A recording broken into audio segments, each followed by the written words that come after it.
اللهم صل على محمد وعلى آل محمد كما صليت على إبراهيم وعلى آل إبراهيم إنك حميد مجيد. اللهم بارك على محمد وعلى آل محمد كما باركت على إبراهيم وعلى آل إبراهيم إنك حميد مجيد. رب اشرح لي صدري ويسر لي أمري واحلل عقدة من لساني يفقهوا قولي. ہمارا ساتھ انشاءاللہ 25 سے 30 منٹ رہے گا. توجہ سے بات سننے والی ہے. بڑا عام عنوان سے میں لگایا گیا ہے کہ مرشد کامل. مرشد کامل کی کئی ایک صفات ہیں. پہلی خوبی یہ ہے کہ ایسا انسان جس میں انسانوں والی کوئی بھی خطا کوئی بھی عیب نہ پائے جائے. انسانوں میں سے ایسا انسان جس کے اندر کوئی عیب نہ ہو، نہ جسامت میں اور نہ کردار میں. ہر عیب سے پاک اس ہستی کو کہتے ہیں مرشد کامل. نبی رحمت علیہ السلام سب عیب سے پاک ہے. آپ جسامت دیکھ لیں، حسن دیکھ لیں، چہرہ کہتے ہیں نا یار یہ بندہ بڑا خوبصورت ہے، کاش اس کا ناک ایسا ہوتا، یہ بندہ بڑا خوبصورت ہے، کاش اس کے بال ایسے ہوتے. لیکن نبی رحمت علیہ السلام کے بارے میں کسی نے کوئی عیب والی بات نہیں کی. جس نے بھی دیکھا ہے، بار بار دیکھا ہے، تو یہی کہا ہے کہ عیب نظر ہی نہیں آئے. بلکہ ایک صحابی نے تو خیر کر دی، وہ کہتے ہیں وَأَحْسَنَ مِنْكَ لَمْ تَرَ قَطُّ عَيْنٌ وَأَجْمَلَ مِنْكَ لَمْ تَلِدِ النِّسَاءُ خُلِقْتَ مُبَرَّأً مِنْ كُلِّ عَيْبٍ كَأَنَّكَ قَدْ خُلِقْتَ كَمَا تَشَاءُ. کہ آپ جیسا حسین کسی آنکھ نے نہیں دیکھا. کوئی آنکھ دیکھے کیسے، کوئی ماں جان ہی نہیں سکتی، کیونکہ آپ کے جسم میں کوئی عیب نہیں. مجھے تو ایسے لگتا ہے جیسے جب اللہ نے آپ کو بنایا تھا، آپ سامنے کھڑے تھے، آپ کہتے تھے مجھے ایسے بنا، آپ کہتے چلے گئے، اللہ بناتا چلا گیا. کوئی عیب نہیں. یہ آپ کا حسن ہے اور یہ سب مانتے ہیں. مشرکین مکہ بھی مانتے، سردار بھی مانتے. جب آپ کی شادی سیدہ خدیجہ رضی اللہ تعالی عنہا سے طے پا گئی تو شادی کی نکاح کی تقریب میں سب کو بلایا گیا. آوازیں چچا ابو طالب کے کانوں میں پڑ گئی تھی کہ کچھ لوگ کہہ رہے تھے کہ یہ نکاح کو جوڑ کر نہیں ہے. محمد صلی اللہ علیہ وسلم ایک تو ہے یتیم، دوسرا ان کے پاس مال بھی نہیں، کھجوروں کے عوض لوگوں کی بکریاں چراتے ہیں، اتنے غریب ہیں، بکریاں چرا کر ان کی مزدوری ملتی ہے تو گزارا کرتے ہیں. اور دوسری طرف خدیجہ مالدار تھا، جو سفر پہ نکلے تو اس کے خیمے کی جو ڈوریے ہیں سونے کے ساتھ باندھی جاتی ہیں. اتنی مالدار اور یہ غریب اور باپ بھی سر پہ نہیں. تو ابو طالب نے نکاح کی تقریب پہ سب کو طلب کیا ہوا ہے تو عالی شان ایک خطاب کی. کیا کہتے ہیں؟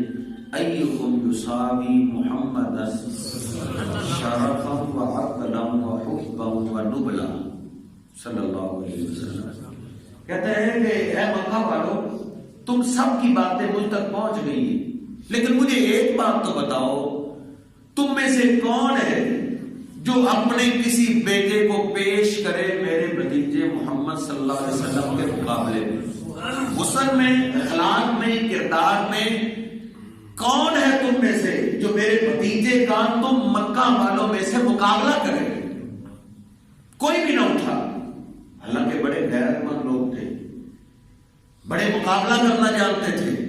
وہ تو معمولی مقابلے میں لوگوں کی گردنیں کاٹ دیا کرتے تھے. لیکن آج کوئی بھی نہ بولا. سب مانتے تھے کہ ان کے بھتیجے کے مقابلے کا کوئی بھی نہیں. ہاں ایک کھڑا ہوا، ورقہ بن نوفل. اس نے کھڑا ہو کے کہا، اس نے کہا ابو طالب آپ نے بڑی چھوٹی بات کی. آپ نے کہا کہ مکہ والوں تم میں سے کون ہے ٹھیک انسانوں والی خوبیوں میں میرے بھتیجے کا مقابلہ کرنے والا مکہ والا تم میں سے کون ہے؟ ابو طالب آپ نے چھوٹی بات کہی ہے، میں کہتا ہوں لا یصابی محمد فی العالمین، جو ایک انسانوں کی خوبیاں ہوتی ہیں ان ساری خوبیوں میں آپ کے بھتیجے کا مقابلہ کرنے والا پورے عرب میں نہیں ہے۔ تم تو مکہ والوں کی بات کر رہے ہو، مکہ میں نہیں، میں کہتا ہوں پورے عرب میں نہیں۔ حسن کے اندر سب سے اعلی ہے۔ ایک زیادی سیدنا جعفر کہتے ہیں 14ویں رات کا چاند میں نے دیکھا، عجیب ہی کیفیات میرے دل میں پیدا ہوئی کہ یہ چاند اتنا چمک رہا ہے، اتنا خوبصورت کہ دنیا کو اس نے روشن کیا ہوا ہے۔ اچانک میرے قدم مسجد نبوی کی طرف بڑھے کہ یہ آسمان کا چاند ہے، میں اپنے چاند کو دیکھوں، میرا چاند کیسے ہے۔ کہتے ہیں میں جب مسجد میں پہنچا تو میرے محبوب علیہ السلام لیٹے ہوئے، سرخ چادر آپ نے اوڑھی ہوئی ہے اور آپ کے چہرے مبارک پہ کپڑا نہیں ہے۔ میں نے نبی رحمت علیہ السلام کے قریب جا کے آپ کے چہرے کو دیکھا، پھر میں نے چاند کی طرف دیکھا، پھر آپ کے چہرے کی طرف دیکھا۔ بار بار دیکھنے کے بعد میرے دل نے فیصلہ کیا وجہ رسول اللہ صلی اللہ علیہ وسلم احسن من القمر، اے جان ایک تو چاند ہے، جب میں تجھے دیکھتا ہوں تیرے چہرے میں مجھے کئی داغ نظر آتے ہیں، لیکن جو مدینہ پاک کا چاند ہے میں نے بار بار دیکھا ہے، مجھے کوئی عیب نظر ہی نہیں آیا۔ حسن میں سب سے ہے یہ ہے کامل مرشد، اس میں کوئی عیب نہ ہو۔ آگے بڑھیے۔ دوسری خوبی یہ ہے کہ کامل مرشد وہ ہوتا ہے جس نے اللہ کے دین کو پہنچانا ہے، اللہ کے دین کو پہنچاتے ہوئے کچھ اپنی مرضی نہ کرے۔ کامل مرشد کون ہوتا ہے؟ جو اپنی مرضی نہ کرے، کیونکہ اس نے دین کی رہنمائی کرنی ہے، تو دین کا تعلق زمین سے ہے ہی نہیں۔ اما یاتینکم منی ھدی، اللہ کہتا ہے لباس کا بندوبست تمہارے لیے زمین سے ہوگا، خوراک کا بندوبست زمین سے ہوگا، لیکن ہدایت تمہیں زمین سے نہیں ملے گی، ہدایت آسمان سے آئے گی۔ کامل مرشد وہ ہے جو دین کے کسی کام میں اپنی مرضی نہ کرے، اور میرے محبوب علیہ السلام نے جو بتایا ہے اس میں اپنی مرضی آپ نے شامل نہیں کی، اور کوئی ایسا نہیں، اور کوئی ایسا نہیں جو کہے کہ میں اپنی مرضی سے نہیں بولتا۔ نہیں، ایک ہی ذات ہے جس کے بارے میں اللہ رب العزت بھی فرماتا ہے وَمَا يَنْطِقُ عَنِ الْهَوَىٰ إِنْ هُوَ إِلَّا وَحْيٌ يُوحَىٰ۔ وہ دنیا کے لوگوں تم سب اپنی خواہشات سے بولتے ہو، لیکن میرا حبیب اپنی خواہش سے نہیں بولتا، میرا حبیب اس وقت بولتا ہے جب ان کی طرف وحی کی جاتی ہے۔ نبی علیہ السلام کی زبان سے جو نکلتا ہے وہ قرآن ہو، وہ بھی وحی ہے۔ اگر محمد ذیشان علیہ السلام کا فرمان ہے تو وہ بھی میرے اور آپ کے لیے ایسے دین ہے جیسے قرآن پاک دین ہے، کیونکہ قرآن بھی آسمان سے آیا ہے اور میرے حبیب علیہ السلام کا ہر فرمان بھی آسمان سے اترا ہے۔ فرق صرف یہ ہے قرآن پاک کے الفاظ بھی آسمان سے آئے ہیں اور مفہوم تو ہے ہی، لیکن جو حدیث پاک ہے وہ مفہوم آسمان سے آیا ہے، الفاظ حبیب علیہ السلام کے۔ آپ نے جو فرمایا وہ بھی اللہ کی وحی ہے۔ آپ غور کریں، صحیح مسلم میں ایک یہودیوں کا عالم نبی رحمت علیہ السلام کے پاس آیا ہوا ہے، کہتا ہے میں نے آپ سے 3-4 سوال کرنے ہیں، اور وہ 3-4 سوال ایسے ہیں ان کا جواب نبی کے سوا کوئی نہیں دے سکتا۔ نبی رحمت علیہ السلام فرماتے ہیں حدثتک ینفعک، اگر میں تجھے بتا دوں تو تجھے فائدہ ہوگا، یعنی تم مان لو گے؟ کہتا ہے اسمع، سن تو لوں گا، سن تو لوں گا۔ وہ سوال کر رہا ہے، نبی علیہ السلام اس کے ایک سوال کو اس کو جواب دے گئے۔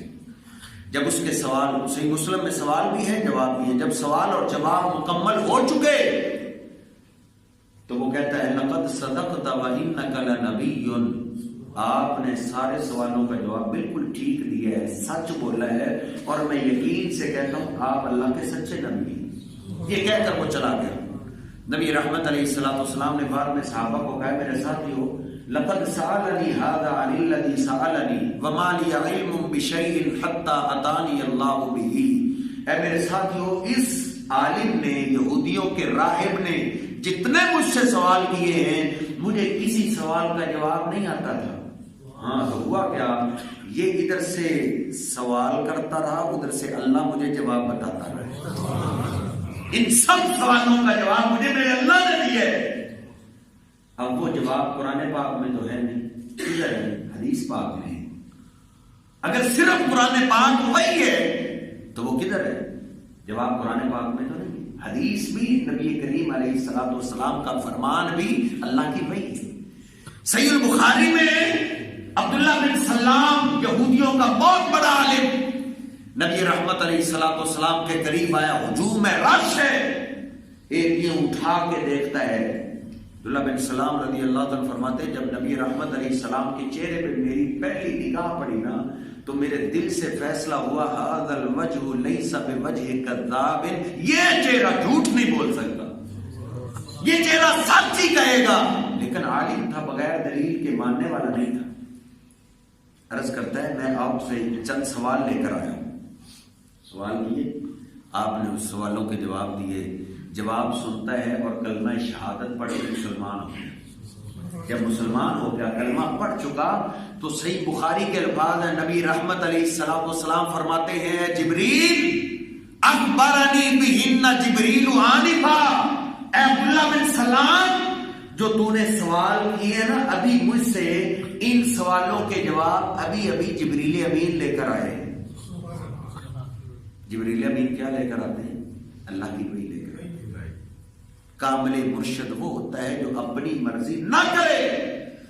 اللہ نے پابندی لگائی ہے یا ایھا الرسول بلغ ما انزل الیک من ربک، او میرے محبوب پیغمبر اپنی مرضی نہیں کرنی، صرف وہ پہنچانا ہے میرے بندوں تک جو تمہاری طرف وحی کی جائے، صرف وہ پہنچانا ہے اور نہیں. اس لیے اللہ رب العزت نے محبوب کی شان بیان کی. کیا فرمایا؟ وَلَوْ تَقَوَّلَ عَلَيْنَا بَعْضَ الْأَقَاوِيلِ لَأَخَذْنَا مِنْهُ بِالْيَمِينِ ثُمَّ لَقَطَعْنَا مِنْهُ الْوَتِينَ. سادہ ترجمہ ہے. اللہ فرماتا ہے لوگوں اگر میرا محبوب پیغمبر ہماری شریعت میں ایک لفظ بھی اپنی طرف سے شامل کر دیتا تو ہم دائیں ہاتھ سے پکڑ کے اپنے حبیب کی شاہ رگ کاٹ دیتے.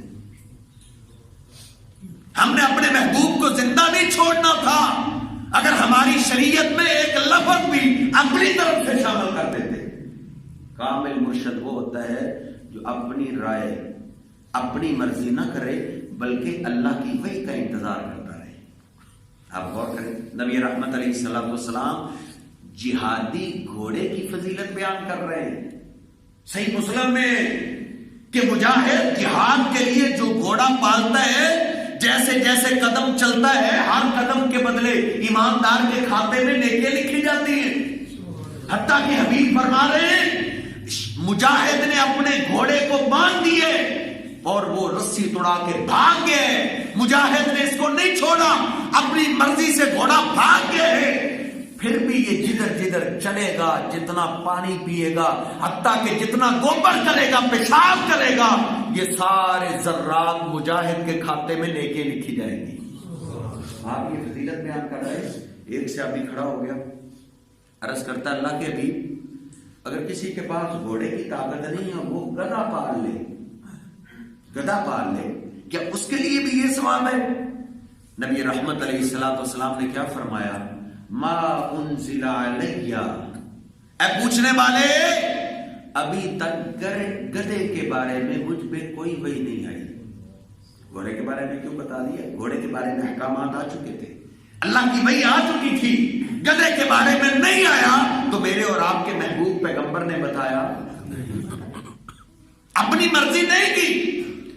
اللہ نے قرآن نازل کیا ان اللہ وملائکتہ یصلون علی النبی یا ایھا الذین آمنوا صلوا علیہ وسلموا تسلیما. اے ایمان والو اللہ اور اللہ کے فرشتے محبوب پیغمبر پہ درود بھیجتے ہیں، تم بھی درود پڑھا کرو، سلام بھی پڑھا کرو. صحابہ کرام تشریف لائے، عرض کرتے اللہ کے حبیب کیف نصلی علیک، ہم آپ پہ درود کیسے پڑھیں؟ اپنی مرضی نہ صحابہ نے کی، نبی رحمت علیہ السلام کے پاس آیا نا کہ عربی دان تھے، وہ کئی بنا سکتے تھے. دودھ لکھی یہ ہے، یہ کروڑی ہے، یہ ماہی ہے، یہ فلاں یہ فلاں، وہ تو کئی بنا، وہ تو خود عربی دان تھے. لیکن نہیں بنایا. محبوب کی مجلس میں آتے ہیں کیسے درود پڑھے. صحابہ بیان کرتے ہیں, صحیح البخاری صحیح مسلم سپریم کورٹ کی حدیث ہے, بڑا پیچیدہ سا عنوان میرے ذمہ لگایا گیا ہے. صحابہ بیان کرتے ہیں نبی علیہ السلام یہ سوال سن کے اتنا خاموش ہو گئے, ہمیں افسوس ہونے لگا کاش ہم آپ سے سوال نہ ہی کرتے. کافی دیر کے بعد آپ بول لے اور آپ کہہ رہے ہیں اے میرے ساتھیو مجھ پہ ایسے درود پڑھا کرو, اللہم صلی علی محمد وعلی آل محمد کما صلیت علی ابراہیم وعلی آل ابراہیم انک حمید مجید, اللہم بارک علی محمد وعلی آل محمد کما بارکت علی ابراہیم وعلی آل ابراہیم انک حمید مجید. صحابہ کرام بیان فرماتے ہیں پھر ہمیں آپ نے یہ درود سکھایا, پھر ہمیں سمجھ آئی کہ محبوب نے سوال سننے کے بعد فوراً جواب کیوں نہیں دیا تھا. ابھی تک آپ پہ درود پاک کی وحی نہیں آئی تھی, آپ انتظار کرتے رہے جب جبریل امین وحی لے کر آئے تو پھر آپ نے ہمیں درود سکھایا ہے. کامل مرشد وہ ہوتا ہے جو اپنی مرضی نہ کرے. اللہ کی وحی کوئی ہے, نبی رحمت علیہ السلام کے بعد کوئی ایسی ہستی ہو سکتی ہے کہ جس کی زبان سے جو نکلے وہ وحی ہو, اس کو کبھی غلطی نہ لگتی ہو؟ نہیں, ایک ہی ذات ہے صرف, اور کوئی ذات نہیں ہو سکتی. احترام اپنی جگہ, ادب سب کا کرو, لیکن یہ مقام صرف میرے اور آپ کے حبیب علیہ الصلوۃ والسلام کا ہے اور کسی کا نہیں. آپ کی زبان سے جو نکلتا ہے وہ دین ہوتا ہے, کسی اور کی زبان نہیں. کسی اور انسان کی کیا, جبریل امین تشریف لائے ہوئے ہیں, نبی رحمت علیہ السلام کے گھٹنے کے سامنے گھٹنے ٹیک دیتے ہیں, سوال کر رہے ہیں ایمان کے بارے میں بتاؤ, احسان کے بارے میں بتاؤ. سوال اسلام کے بارے میں سوال کیا, آپ نے جواب دیا.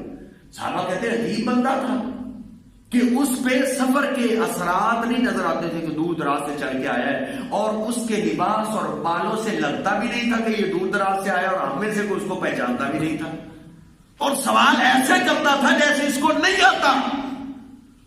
اور جب حضور جواب دے دیتے تو کہتا تھا آپ نے بالکل سچ کہا ہے. ہمیں تعجب ہو رہا تھا کہ سوال ایسے کرتا ہے جیسے اس کو آتا نہیں, جواب سننے کے بعد ایسے تبصرہ کرتا ہے جیسے اس کو پہلے ہی پتا تھا. سوال کر کے وہ چلا گیا. نبی رحمت علیہ السلام نے ہمیں کہا ردو علیہ, اس بندے کو واپس لاؤ, واپس لے کے آؤ. صحابہ کہتے ہیں ہم سب بھاگے, کوئی ادھر, ہمیں تو وہ نظر آن میں وہ غائب ہو گیا. نبی رحمت علیہ السلام کے پاس تلاش کر کے ہم واپس آ گئے. ہم نے کہا حضور وہ ہمیں نہیں ملا. آپ فرماتے جانتے ہو یہ کون تھا؟ کہا ہم تو نہیں جانتے. کہا اتاکم جبریل یعلمکم دینکم, یہ جبریل امین آج انسانی شکل میں آیا تھا تمہیں تمہارا دین سکھانے کے لیے. کیسے آیا تھا؟ بات بڑی غور طلب ہے. کیسے آیا تھا؟ تمہیں تمہارا دین سکھانے کے لیے. دین سکھانے کا یہ طریقہ ہے. دین سکھانے کا طریقہ تو یہ ہے جبریل امین ادھر آ کے کھڑے ہوتے اور درس دیتے جس طرح آپ سن رہے ہیں. جبریل امین آ کے درس شروع کر دیتے کہ سنو میرا درس, لیکن درس نہیں دیا. جانتے ہیں جبریل امین بھی میری زبان سے نکلی ہوئی بات دین نہیں ہے. دین صرف وہ ہے جو محمد ذیشان کی زبان سے نکلتا ہے. اگر میری زبان سے نکلے اور وہ الفاظ محمد ذیشان علیہ الصلوۃ والسلام کی زبان سے نہ نکلے تو دین نہیں بنتا. دین تب ہی بنتا ہے جب مرشد کامل کی زبان سے نکلتا ہے. صرف ایک زبان ایسی ہے جو غلطی سے پاک ہے, جن کی زبان سے جو نکلتا ہے اللہ کی وحی ہے. سیدنا عبداللہ بن عمر بن عاص کاتب وحی ہے, کہتے ہیں میری عادت تھی میں نبی علیہ السلام کے پاس جب بیٹھتا تھا نا, حضور جو بولتے میں فوراً لکھ لیتا, جو آپ کہتے میں فوراً لکھ لیتا. قریش کے سرداروں کو میری یہ عادت پسند نہیں آئی. ایک دن مجھے کہتے ہیں عبداللہ تم ہر بات لکھ لیتے ہو, ورسول اللہ بشر یتکلم فی الغضب والرضا, اور اللہ کے پیغمبر بھی تو ایک بشر ہیں, کبھی غصے کے موڈ میں ہوتے ہیں, کبھی خوشی کے موڈ میں ہوتے ہیں. بھئی ہر بات لکھنے والی تھوڑی ہوتی. چلو لکھنا ہی ہے تو آپ پوچھ لیا کریں کہ حضور یہ آپ کی بات لکھوں یا نہ لکھوں, ایسے ہر بات نہ لکھا کرو. سیدنا عبداللہ بن عمر بن عاص کہتے ہیں میں رک گیا. میں نے کہا یہ بڑے بڑے کہہ رہے تھے, چلو ان کی مان لینی چاہیے, لیکن میں نے اس بات کی شکایت اظہار حضور پاک علیہ الصلوۃ والسلام سے کر دیا. اللہ کے حبیب مجھے قریشیوں نے روک دیا ہے کہ ہر بات نہ لکھا کرو, چلو پوچھ لیا کروں گا آپ سے. نبی رحمت علیہ الصلوۃ والسلام کیا فرماتے؟ اکتب یا عبداللہ، اے عبداللہ اس زبان سے جو نکلے لکھ لیا کرو، والذی نفسی بیدہ ما یخرج منہ الا الحق، اے عبداللہ مجھے میرے رب کی قسم ہے اس زبان سے جو نکلتا ہے حق کی نکلتا ہے۔ میں غصے کے موڈ میں ہوں یا خوشی کے موڈ میں ہوں، باقی پوری امت کو پابند کر دیا گیا ہے کہ تم میں سے کوئی غصے کے عالم میں فیصلہ نہ کرے، کیونکہ ہو سکتا ہے غصے کے عالم میں شیطان عقل پہ پردہ ڈال دیتا ہے، غلط فیصلہ نہ کر بیٹھے، پہلے اپنے غصے کو ٹھنڈا کرے، پانی پیے، بیٹھ جائے، لیٹ جائے، غصے کے عالم میں کوئی بھی فیصلہ نہ کرے۔ لیکن یہ ساری امت کے لیے ہے۔ محمد ذیشان علیہ السلام کی ذات وہ ہے، غصے میں بولیں تب بھی حق ہے، خوشی میں بولیں تب بھی حق ہے، اور کوئی بھی، صرف ایک ہی مرشد کامل، باقی سب کا احترام کرو، احترام کرو۔ لیس منا من لم یرحم صغیرنا ولم یوقر کبیرنا، میرے حبیب فرماتے ہیں جو بڑوں کا احترام نہیں کرتا اس کا مجھ سے تعلق نہیں ہے۔ لیکن احترام کا یہ مطلب نہیں ہے ہر بندے کی ہر بات ہی دین ہے، ہر بندے کی یہ تو کھلونا بن جائے گا، کیونکہ سوچیں مختلف ہیں، ارادے مختلف ہیں، طبیعتیں مختلف ہیں، یہ تو پھر ایک آدمی کہے گا ادھر کی، دوسرا ادھر کی کہے گا۔ نہیں، احترام کرو، ادب کرو۔ لیکن کامل مرشد کی بات صرف لو دین کے طور پہ۔ نبی رحمت علیہ سے دیکھیں، بنو اسد اور غطفان قبیلے کے لوگ صلح کرنے کے لیے سیدنا ابوبکر صدیق کے پاس آئے۔ 10 منٹ باقی۔ اسد اور غطفان قبیلے کے لوگ سیدنا ابوبکر صدیق رضی اللہ تعالیٰ کے دور خلافت میں صلح کے لیے آئے کہ بڑی جنگیں ہوگی، بڑی لڑائیں ہوگی، اب صلح کرنا چاہتے ہیں ہم۔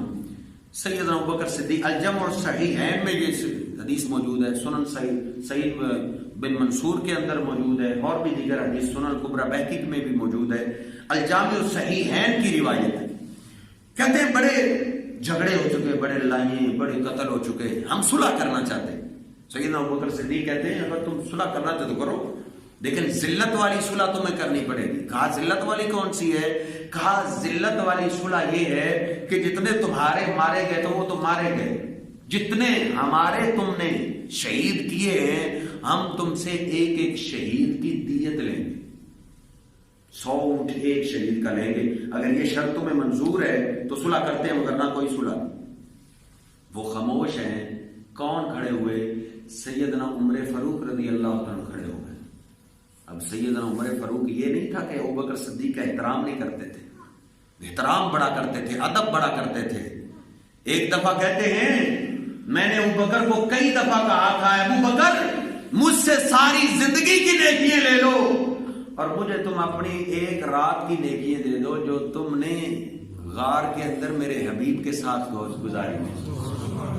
نبی رحمت علیہ السلام کے ساتھ جو تو نے ایک رات غار میں گزاری ہے نا، وہ ایک رات کی باتیں مجھے دے دے، میری ساری زندگی کی نیکیاں لے لو۔ اور کئی دفعہ تذکرہ کرتے ہوئے آنکھوں میں آنسو آ جاتے تھے اور کہا کرتے تھے لَوَدِدْتُ لَوْ أَنِّي كُنْتُ شَعْرًا فِي صَدْرِ أَبِي بَكْرٍ، کئی دفعہ دل میں خیال آیا ہے اے اللہ کاش مجھ عمر کو تو عمر نہ بناتا، ابو بکر کے سینے کا ایک بال بنا دیتا۔ بڑا احترام کرتے ہیں۔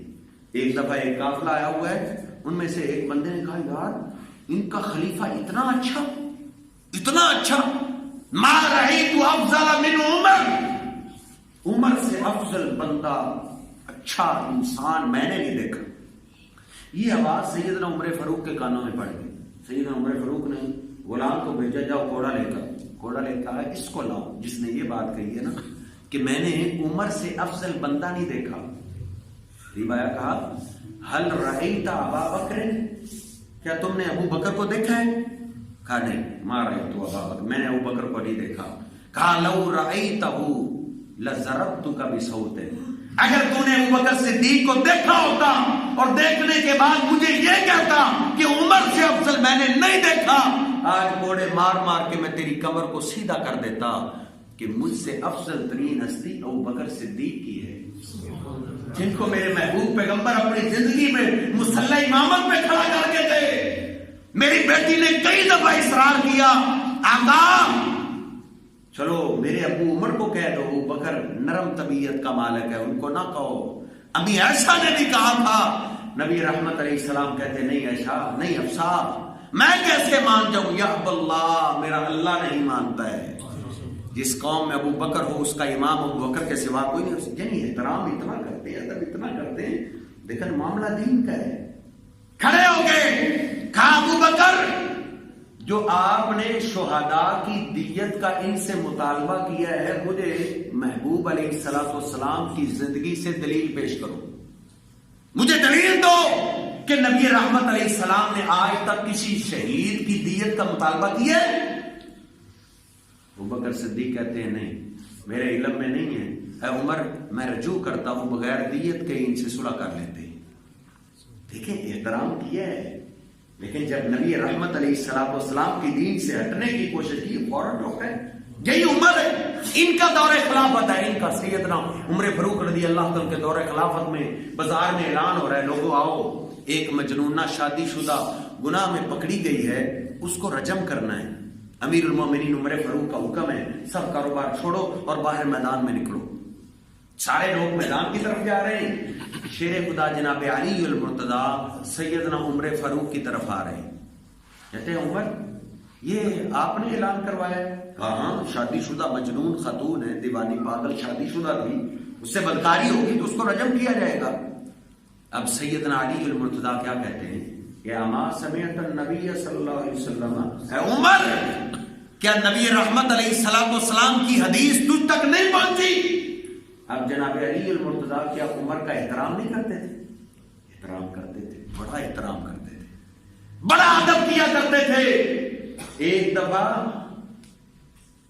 کوفے کی ایک گلی سے گزر رہے ہیں، کسی نوجوان نے کہا افضل الخلائق بعد نبی اللہ، دیکھو نبی علیہ السلام کے بعد سب سے افضل آدمی جا رہا ہے، سب سے افضل۔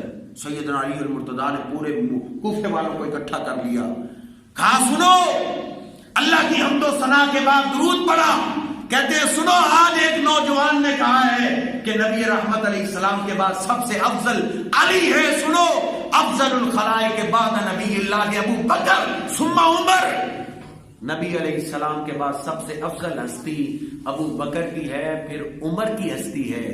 آج کے بعد جس نے مجھے عمر سے افضل کہا نا، میں اس کی کمر پہ 80 درے ماروں گا۔ احترام کرتے تھے سیدنا عمر فاروق کا، ادب کرتے تھے، احترام اپنی جگہ، لیکن معاملہ دین کا ہے۔ احترام اتنا کرتے تھے، عبداللہ بن عباس رضی اللہ تعالیٰ فرماتے ہیں، صحیح البخاری میں ہے کہ جب ہم سیدنا عمر فاروق کو دفن کرنے لگے نا تو ایک رش ہے، جمع کبیر ہے، ایک آدمی نے پیچھے سے میرے کندھے پہ ہاتھ رکھا اور عمر فاروق کی تعریفیں شروع کر دی اور رو رہا ہے، لقد صحبت النبی، اے عمر مجھے پتا تھا نبی رحمت علیہ السلام ابو بکر کے ساتھ تیرا نام لیا کرتے تھے، میں آیا، ابو بکر آیا، عمر آیا، میں گیا، ابو بکر گیا اور عمر گیا، تیرے نام کو ابو بکر سے جدا نہیں کرتے تھے۔ اے عمر مجھے پتا تھا جو جگہ خالی بچی ہے نا، میرے اللہ نے تیرے لیے رکھی ہوئی ہے، تجھ سے اور افضل کوئی پیچھے نظر نہیں آ رہا تھا جس کو یہاں جگہ مل جائے جہاں تجھے آج مل رہی ہے۔ کہتا ہے وہ آدمی تعریفیں کر رہے اور رو رہے، حتیٰ کہ رش میں مجبور ہو گیا کہ دیکھو تو صحیح عمر فاروق کی اتنی تعریفیں کرنے والا کون ہے۔ جب میں نے پلٹ کے دیکھا فَإِذَا هُوَ عَلِيُّ بْنُ أَبِي طَالِبٍ، تو علی رضی اللہ تعالیٰ عنہ، احترام تھا، ادب تھا، لیکن معاملہ تو دین کا ہے۔ دین تو مرشد کامل کی بات ہے نا، ان کے خلاف کسی کی بات بھی آ جائے، مرشد کامل جناب ابو بکر صدیق نہیں، جناب عمر فاروق نہیں ہے، ان سے غلطی ہو سکتی ہے، مرشد کامل ایک ہے، میرے اور آپ کے محبوب علیہ السلام۔ شیر خدا جناب علی المرتضی کہتے ہیں او عمر اما سمعت النبی، کیا نبی علیہ السلام کی یہ حدیث نہیں آپ نے سنی کہ رفع القلم عن ثلاث، 3 قسم کے بندے ایسے ہیں جو گناہ کرے بھی تو گناہ لکھا نہیں جاتا، گناہ ان کا لکھا نہیں جاتا، ان کو گناہ کی سزا نہیں دی جائے گی۔ عن الصبی کی حتی یحتلم، ایک بچہ جب تک جوان نہ ہو، بچے سے یعنی نائمی، دوسرا سویا ہوا آدمی جب تک بیدار نہ ہو جائے، وعن المجنون، اور تیسرا پاگل آدمی، پاگل جس کا دماغ درست نہیں ہے، اس سے کوئی غلطی ہو جائے تو اس کا گناہ لکھا نہیں جاتا۔ سیدنا عمر فاروق کہتے ہیں بالکل، یہ حدیث تو میں نے بھی سنی ہے. کہا یہ کیا اعلان کروا رہے ہو؟ حضور پاک علیہ الصلوۃ والسلام کا فرمان کہتا ہے پاگل سے گناہ ہو جائے تو اس کا گناہ لکھا نہیں جاتا، تم اعلان کروا رہے ہو کہ مجنونہ گناہ میں پکڑی گئی اس کو سزا دی جائے گی. ارسل آ گیا عمر، اے عمر میرے محبوب پیغمبر کا فرمان کا ادب یہ ہے اپنے آرڈیننس کو چھوڑو، میرے محبوب پیغمبر کی حدیث پہ عمل کرو. ارسلہا وجعل یکبر، فوراً آرڈیننس جاری کر دیا کہ اس اللہ کی بندی کو آزاد کر دو، اور اللہ کی تعریف شروع کر دیا. میرے اللہ تیرا شکر ہے تو نے مجھے ایسی رعایا دی، ایسے بندے دیے ہیں، اگر عمر تھوڑا سا بھی سیدھے راستے سے ہٹنا چاہے تو وہ مجھے سیدھا کرنا جانتے ہیں. مقام جانتے ہیں کتنا مقام، عظمت کتنا مقام.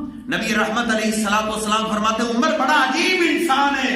لو کان بعدی نبی لکان عمر، اگر میرے بعد اللہ نے کسی کو نبی بنانا ہوتا نا تو نبی عمر ہوتے. آقا کیوں؟ کہا رات کو یہ مجھے مشورہ دیتے ہیں، میں اس کے مشورے کو نہیں مانتا، لیکن ان کے مشورے کے مطابق اللہ رات کو قرآن نازل کر دیتا ہے. کام بڑا ہے، عظمت بڑی ہے، لیکن معاملہ دین کا ہے. احترام اپنی جگہ. نبی رحمت علیہ الصلوۃ والسلام کی بات کے خلاف بات آ جائے چھوڑ دی جائے گی. ایک دفعہ منبر پہ بیٹھے تھے اپنی خلافت میں، تلوار کو تھامے ہوئے کھڑے ہو گئے. کہتے ہیں اے ساتھیو، اگر میں تمہیں کوئی ایسا حکم دوں کہ جو نبی رحمت، آخری بات ہے، نبی علیہ الصلوۃ والسلام کی شریعت کے مخالف ہو تو تمہارا کیا رد عمل ہوگا؟ سارے صحابہ، بڑے بڑے صحابہ بیٹھے ہوئے پہلی صفوں میں سے کوئی بھی نہ اٹھا.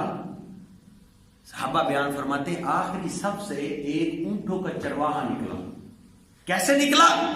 اخرج السیف، اس نے میان سے اپنی تلوار کو نکال لیا. میں کہتا ہوں میرے اللہ نے اس کو اٹھایا تھا. سردار بیٹھے ہوئے تھے، سردار اٹھتا تو سرداروں کی آنکھوں میں ڈال کے باتیں کیا ہی کرتے ہیں. مزہ یہ ہے کہ اس سوال کا جواب جناب عمر کو ایک اونٹوں کا چروایا دے، اور اونٹے بھی پچھلی صف سے تاکہ سارے سن لیں. اس نے تلوار کو نکالا اور کہتا ہے انہیں وجد تھا نصددک بہذا، اے عمر محمد ذیشان علیہ السلام جو ہمیں دین دے کر گئے ہیں اس سے دائیں بائیں ہونے کی کوشش کرو گے تو ہم آپ کو زبان سے نہیں اپنی تلوار سے سیدھا کریں گے.